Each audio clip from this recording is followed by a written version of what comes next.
Hey folks, Hammie here. What you're looking at is a handmade leather coat by a native man. He made it when he was 15 years old, so that would make it over 50 years old already. And look at how well it is still held up. It needs a little mink oil, it's starting to get a little stiff. But the buttons are made from antler, and he did this all in pieces. They couldn't afford a great big huge piece of the buckskin all at once, and when they could afford a big piece, there was not enough to make an entire coat. So, like I say, when he was 15 years old, he pieced this together himself to make himself a warm coat. I think this is absolutely incredible. This is a part of history for sure, considering the age. And you can see, I only put it on the wire hanger to show you. I would never normally have this on a wire hanger, but there's not a lot of room in here. I'm trying to show this all to you, just the one hand. But as you can see, it's done in two different pieces, and it's over 50 years old. The red on the leather was what he had marked out. And that's what he used when he marked it out. He had used some kind of red dye to mark it on the edge here. I mean, is that not amazing? How many 15-year-olds do you know that would actually make such a wonderful, wonderful coat? So that inspired me quite a few years ago to start making my own leather clothing and leather goods. And I want to show you the vests that I'm working on right now. Because I have cats, and cat hair likes to get on everything, and cats like to chew everything, I'd like to show you what I'm working on for Mr. Moon. Don't tell him. It's a surprise. He doesn't know about it yet. I can get it out of the bag. Alright. So as you can see, the leather is a lot softer, and I too used the red ink to mark my spaces. But I mean, 50 years old, or 50 years ago, a 15-year-old kid made that. So, like I say, it inspired me. This is the back. It's quite tough to show. I have to put it up on the back of the sofa. I know I'm just all over the place here, but I will do some still shots at the end.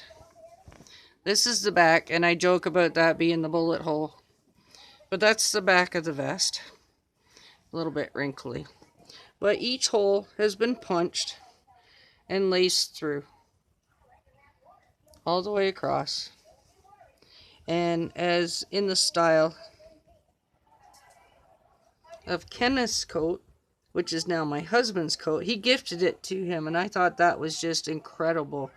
Like, this thing, a lot of people say, well, it's not worth a lot of money. It doesn't have to be. It's a historical value of the item itself, and that it was handmade. It's that old, and it has weathered time, many, many years of wearing it, all through the mountains, up in the interior, up in BC and up in Alaska, and it still held up all that time. I've had this now for a little while, for probably 20, 25 years.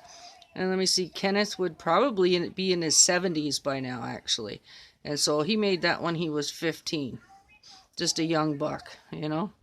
But back then, I mean, that's pretty stylish and fancy. And so this is what I've come up with so far. I'm a little bit wrinkly.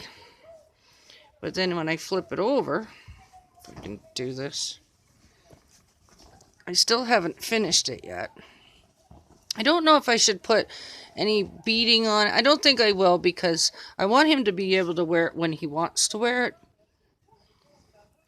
And I don't want it too many tassels, you know, like hanging off of it, because then, you know, it'll get caught on things. I think it's pretty much done. I'd like to say that I'm done with it, you know, but I don't know.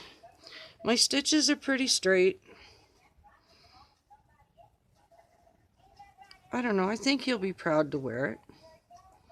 Hang on, let me flip it over again. Yeah, I don't have another hanger up here to show you with it on the hanger. But like I say, and that's the sides. So it's adjustable. He can lace it as tight as he wants. These right in here, this will open up. So, you know, it is adjustable. Because sometimes we're not always as thin as we used to be. And then he'll have the long tassels here that hang down. And like I say, I don't think I want to put beads or anything on it because they'll probably catch on things. But what do you think? I'll put the snapshot, like I say, at the end of the video. So I've made him this. This is for Christmas. And this is all just one piece. And I think my lines are pretty straight. So I will smooth it out, like I say, and give you a better view of it. Oh, falling down. Trying to hang that on my arm. That's not going to work. Anyways, you get the idea. So, there's that. And hang on, there's something else. This, I worked my butt off. This has taken me months.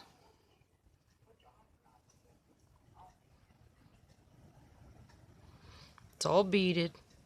I bullnosed down at the end. No, on this one I didn't. Yes, I did. Right there. So, I've doubled that up. It's got the fringe. And what you're looking at, it's got the bear claw, the natural feathers, the beadwork. Like I busted my behind. When you lift that up,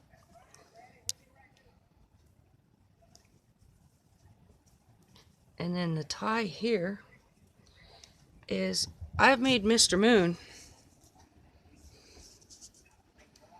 a rifle case. So I'm really hoping that he likes it. And if you guys can think of anything that, you know, it needs. And I'll do another still shot at the end of this video to show you. But that is real native crafts. Because I'm native. Now I wanted to just keeping that in mind. Like I say, some people just sell a bunch of stuff and say it's real native when it's not. And I'll show you what I mean. Let me grab one here. Okay. Now, when I ordered these, I ordered them, I didn't make these, but I ordered them with grommets because I wanted a really secure pair of forest moccasins. I didn't want it so if they got wet, the holes would tear out. So they put the grommets in for me, which is normal. You can make them that way. We do have that technology. And I love these. I wear these all the time. I call them my forest slippers. Okay, now you can see they're really flexible. Right? I mean, they're a little beat up now. The soles, once they get wet, they'll start to stiffen. But it's double, that's double leather. You have the part for the sole itself, and then inside is another piece of leather that is sewn down into it, and then another piece, a lot thinner piece, which I can't, even if I could unzip, or unzip, there's no zippers, even if I could undo this part to show you, I can't show you because this is all one piece, so it's basically like a sock. Alright, these are real native craftsmanship. These, however, is what I was talking about, mass-produced. I tried these. They were given to me. The price tag was still on them. They charged the person $75, okay, for this. The leather is real, but do you see this rubber on the heel? Okay, with even two hands, I can't, try to hold it with my knee, I can't flatten this leather out for love nor money to wear it without it digging right into my heel. So my heel goes in, and this part here here digs right into the back of the ankle, and I have tried everything. I've held it over steam. I have tried putting it near the fire to warm up this crappy rubber that's on there. Do you see that? Okay, this is made by somebody that did not expect you to wear them. And they knew darn well you couldn't wear them. Because you can't, there's no give to the rubber. And when I put them on, within 2 minutes, my feet were just begging for mercy. Yeah, they're pretty. They're nice to look at. But for one, the toes are never that pointy. Okay, you look at mass-produced, and you look at real. Mass-produced, it's... You don't get them with rubber sewn to them like that. Not that kind of rubber anyways. My goodness. You can't wear them. And I mean, this rubber is... It's super hard. Alright. I find the fringes are way too short. The leather is not that great. It's more of like a... It doesn't even feel real. I don't know. But you can obviously see the difference. Yeah, it's got a beautiful color to it. And yes, these here are a lot darker and a heavier leather. But these were machine stitched, obviously. Right? But somebody took the time to make these for custom order. These, like I say, are mass produced. And it's not just this one.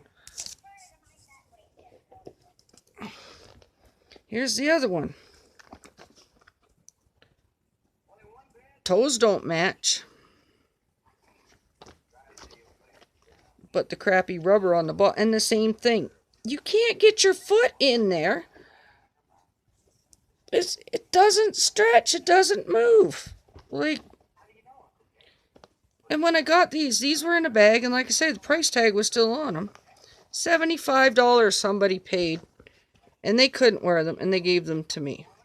Now, if anybody has any idea how to make that rubber stretch out so that the foot will actually fit in there without that digging right in at the base of your ankle, I'd like to know.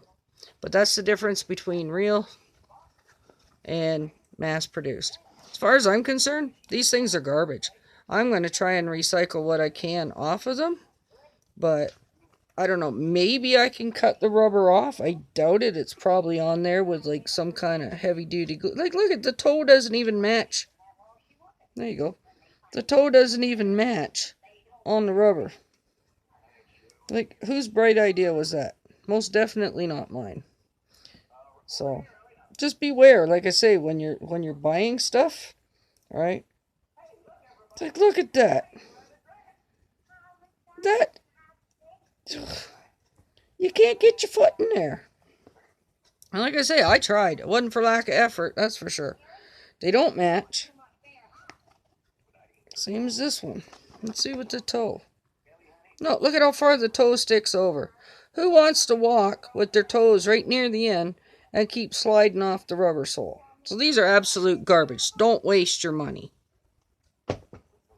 These, like I say, I had them made specially for me, but even though they are made by a machine, sewing machine, they were put together by hand, by a native man, and I asked purposely for the grommets. So, but yeah, I mean, these things, when you slip them on, right, it's like a little piece of heaven. It's like walking barefoot in the woods. It feels like you're walking on moss. It feels wonderful. So, I just wanted to show you that. But then, like I say, then I started making my own because I didn't like the quality of the crappy stuff. So, and that's a bear claw if you're wondering. But yeah, I thought I would like to show you real native crafts. Not this garbage that you see, you know, people are selling all the time and claiming, excuse me, oh, it's a Native American, or it's native craft, or it's this or that. No, it's not. Oh, I'm glad I showed this to you. That bottom is not finished. Okay, that's a good thing I did show, because I would have gave it to him like this, but you can see this bottom is finished from the front. I have to do this here, still across the bottom. So, That's a good thing. I'm glad I checked that over. I would hate to give it to him half finished. But someday, as beautiful as this is, and as beautiful as I think this is, my heart goes with this one because of the age. And yeah, it's shiny because of the age. But just, like I say, 15-year-old boy who's in his 70s now wore that all the time. He wore it all the time. I think that's pretty darn cool. Alright, well, thanks for watching, and I'll put up the stills at the end of the video, so stay tuned so you can see what they look like, all stretched out and looking purty. Alright, thanks. Love yous all. Have a great night. God bless you. Keep your moonshine on.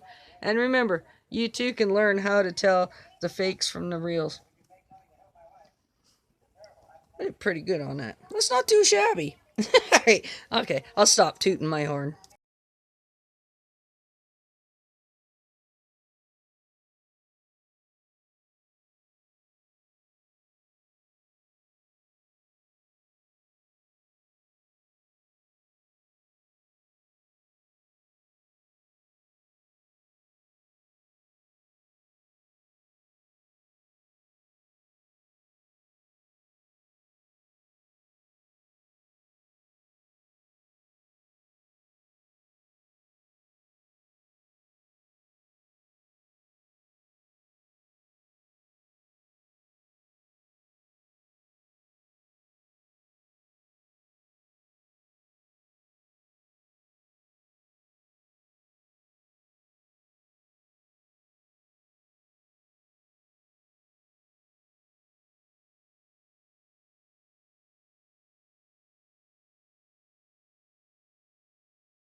Folks, that concludes crafting with Hammie for this weekend anyways. I have no idea what I'm going to get up to on Monday. So just remember, check everything out. Don't take anything at face value because snake oil salesmen will talk a good game. They will try to convince you that it's something that it's not. And a lot of times it's really not. So I hope that this video helped you, recognize some of the things that you can look for yourselves so that your hard-earned money doesn't get put in some shyster's pocket and he's laughing all the way to the bank, because he fooled you. And, I mean, money's hard to come by sometimes, so if it's worth paying for, it's worth being real. All right. Well, I hope you have a beautiful weekend. And yeah, we'll see what I get up to this week. I'm going to be working on some hair ties, feather hair ties, lighter cases, little medicine bags, little pouches, things like that. So stay tuned. We'll see what I've got up. And I'll probably be putting those up and, probably start selling them right shortly if there's an interest. So, all right. Well, y'all take care. I love you. God loves you. Keep your moonshine on. Stay smart. Stay on top of it. Stay aware. And never take any seller at face value. Because like I say, somebody will sit there and tell you anything. They'll say anything and they will do anything to make a buck. And there's a story behind that. So trust me. I know. And one day I'll let you know the story behind that. Okay, we'll talk to you later. Bye now.